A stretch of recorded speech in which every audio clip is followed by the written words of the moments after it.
Ndabaramukije mwese abakurikiranye Sorowamu TV, amahoro y'Imana abane namwe kandi Imana ikomeze kubaho umugisha.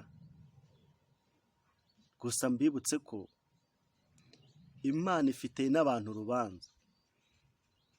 Buri muntu upfuye wese ngo yitabye Imana. Umujura upfuye ngo yitabye Imana. Umwicanyi upfuye ngo yitabye Imana. Umurozi upfuye ngo yitabye Imana. Pasiteri yapfa ngo yitabye Imana. Ese Satani we nta bantu ahamagara? Buri muntu wese ngo yitabye Imana, yitabye Imana.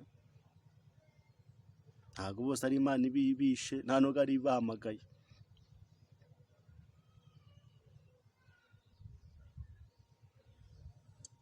Imana ifitanye urubanza n'abantu. Gusa ndabifuriza umwaka mushya, muzagira umwaka mushya muhire, umwaka w'ibyishimo, kandi icyo muzasaba cyose Imana izakibaha, kuko Imana ntabwo yimana. Imana ntabwo ari igisambo.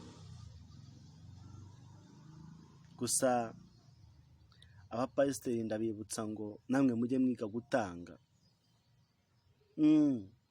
Ntabwo ari ngombwa ngo wibutse abantu, umwohereze kuri momo, mutange muntu umugisha, mwe mudatanga. Namwe mutange mugire umugisha muhabwe. Se mwebwe nta mugisha mushaka? Namwe mutange muntu umugisha.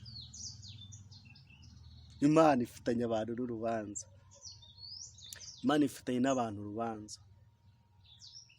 Imana ni nziza kandi ibereye bose. Niyo itanga umugisha mu mujyi no mu cyaro. Umwaka mushya muhire.